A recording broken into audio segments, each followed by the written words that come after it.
बिस्मिल्लाहिर्रहमानिर्रहीम। अस्सलाम वालेकुम।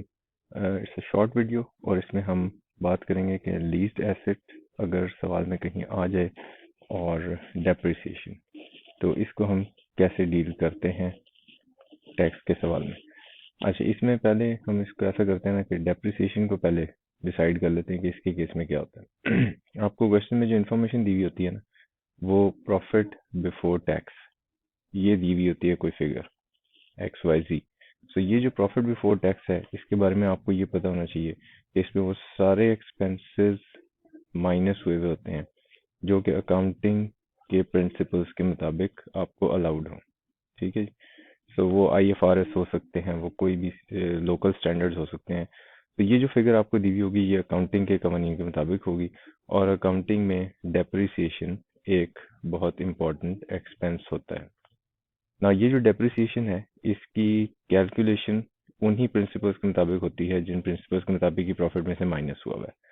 लेकिन टैक्स लॉ जो है वो अपना डेप्रिसिएशन का मेथड भी बताता है और रेट्स भी बताता है। तो इसका मतलब आपको टैक्स लॉ के मुताबिक एक डेप्रिसिएशन वर्कआउट करनी होती है एसेट के ऊपर।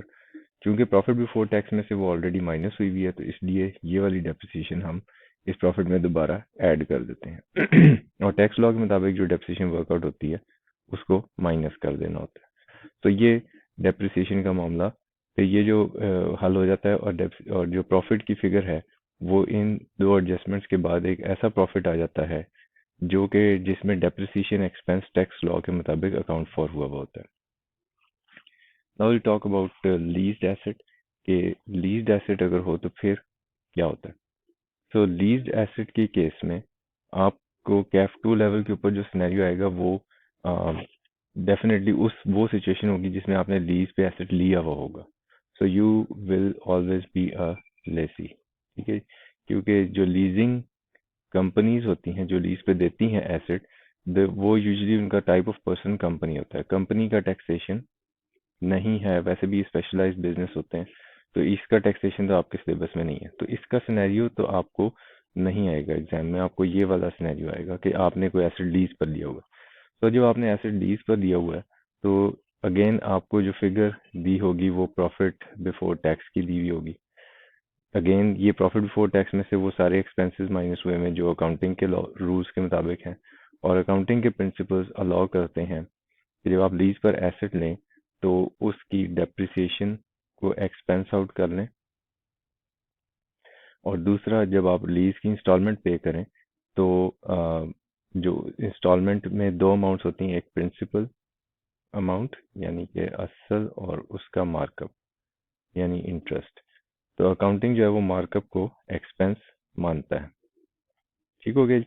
सो ये दो चीजें, डेप्रिसिएशन और मार्कअप, ये दो एक्सपेंसेस आपके इस प्रॉफिट बिफोर टैक्स में से माइनस हुए हुए होते हैं ना। अब हम बात करते हैं कि टैक्स लॉ लीज एसेट को कैसे ट्रीट करता है। टैक्स लॉ ऐसे ट्रीट करता है कि टैक्स लॉ ये कहता है जी कि ये एसेट आपका है ही नहीं, ये तो एसेट किसका है, लेजर का है, और ये ऐसे ही ट्रीट होगा जैसे वो लेजर के बिजनेस में यूज हो रहा है। तो इसका मतलब ये कि एसेट तो इस टैक्स लॉ के मुताबिक यहाँ पे एग्जिस्ट ही नहीं करता आपकी किताब में, इसलिए इसके ऊपर डेप्रिसिएशन कैलकुलेट करने का कोई जवाब नहीं है। ठीक हो गया जी? तो इसका मतलब एक तो आपको करेक्शन ये करना होगी कि ये जो एक्सपेंस दिया हुआ है डेप्रिसिएशन का, इसको वापस ऐड बैक कर दें, क्योंकि ये प्रॉफिट बिफोर टैक्स में से माइनस हुआ है और टैक्स लॉ इसको एक्सपेंस मानता नहीं है। दूसरा काम आप क्या करेंगे? दूसरा काम आप ये करेंगे कि टैक्स लॉ आपको जो लीज रेंटल है पूरे का पूरा, जिसमें कि प्रिंसिपल और मार्कअप दोनों चीजें शामिल होती हैं, ये पूरे का पूरा आपको अलाउ करता है एज एक्सपेंस। तो अब इसको कैसे आप करेक्ट करोगे अपने प्रॉफिट बिफोर टैक्स के फिगर में?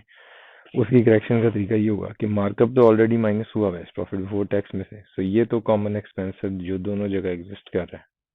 अब आपने सिर्फ एक प्रिंसिपल की अमाउंट है जो मजीद यहाँ पे माइनस करनी है।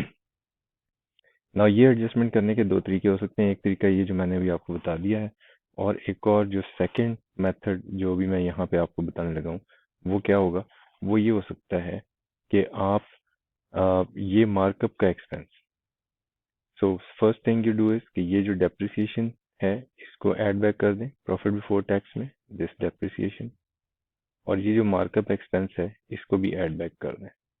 और फिर उसके बाद टैक्स लॉ के मुताबिक जो पूरे का पूरा इंस्टॉलमेंट है उसको एक्सपेंस के तौर पे माइनस कर दें। ठीक है जी। So both of these methods will result in a same figure. So जो यहाँ जवाब आएगा वही यहाँ पे भी आएगा। So this will be the same answer as here. ठीक है। So that's how you will deal with depreciation and a leased asset in a question। कोई क्वेश्चन हो आपका तो फिर कमेंट्स में पूछिएगा। Thank you very much, take care.